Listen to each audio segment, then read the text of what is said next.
Militan Hamas menerima proposal perjanjian pembebasan sandera dan gencatan senjata yang didukung oleh Amerika Serikat. Hamas menyetujui hal tersebut pada Sabtu 6 Juli 2024. Diketahui, kesepakatan itu dicapai selesai Hamas mencabut tuntutannya yang paling keras. Dikutip dari Tribun News, tuntutan itu adalah permintaan agar Israel menjanjikan penghentian total perang selama 9 bulan. Namun kesepakatan itu diiringi dengan rintangan besar. Militan Palestina itu menuntut adanya jaminan tertulis kepada mediator. Hamas meminta para mediator terus mengupayakan gencatan senjata permanen, terlebih setelah fase pertama rencana itu mulai berlaku.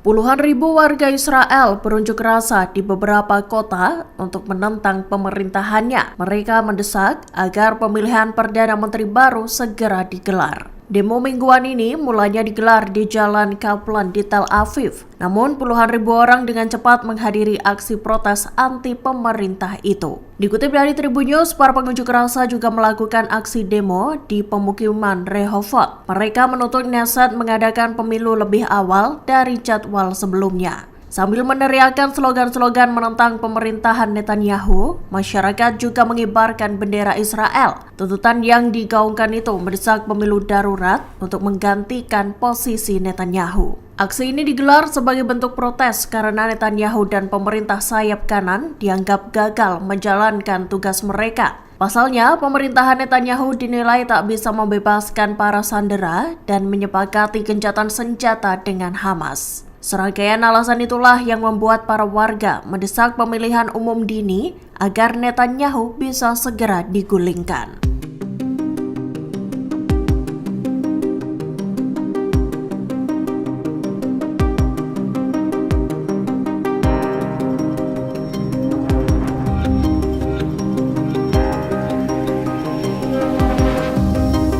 Kesepakatan gencatan senjata di Gaza harus mengizinkan Israel untuk melanjutkan operasi militer mereka. Israel diketahui tak ingin berhenti bertempur sebelum berhasil mencapai tujuannya. Pernyataan itu disampaikan Perdana Menteri Israel Benjamin Netanyahu pada Minggu 7 Juli 2024. Dikutip dari Al Arabiya, hal tersebut dikatakan Netanyahu saat pembicaraan mengenai rencana Amerika Serikat yang bertujuan untuk mengakhiri perang. 5 hari setelah Hamas menerima bagian penting dari rencana tersebut, pihaknya menunggu respons Israel atas proposal terbaru. Diketahui, proposal itu memuat kesepakatan untuk mengakhiri perang dan membebaskan sandera yang ditahan di Gaza. Hamas bahkan membatalkan tuntutan utama bahwa Israel harus berkomitmen pada gencatan senjata permanen. Militan Palestina itu justru mengizinkan negosiasi untuk mencapai kesepakatan itu selama 6 minggu tahap pertama. Namun Perdana Menteri Israel Benjamin Netanyahu bersikeras bahwa kesepakatan itu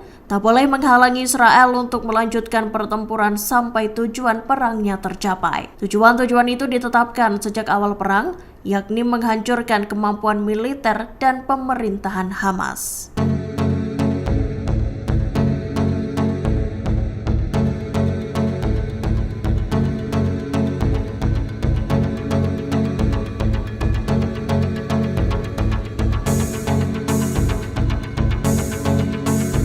Perlawanan Islam di Lebanon yakni Hizbullah mengumumkan telah melancarkan serangan menggunakan sekawanan drone. Pesawat tak berawak Hizbullah itu menarget pusat pengintaian teknis jarak jauh di Gunung Hermon, Jabal al-Sheikh. Dikutip dari Al-Mayadin, serangan ini terjadi kurang dari 1 jam selesai Menteri Keamanan Pendudukan Israel Yoav Gallant mengancam Lebanon. Gallant mempublikasikan dokumentasi penilaian situasi operasional di Jabal al-Sheikh untuk menargetkan Hizbullah. Ia juga mengklaim bakal terus memerangi perlawanan Islam di Lebanon itu. Seiring dengan hal itu, serangan Hizbullah menggunakan beberapa skuadron pesawat tak berawak diluncurkan. Dalam video yang beredar, pusat pengintaian itu mengalami kebakaran hebat dan asap tebal tampak menyelimuti Gunung Hermon. Operasi Hizbullah itu mengakibatkan hancurnya kubah, peralatan mata-mata dan intelijen, serta sistem teknisnya.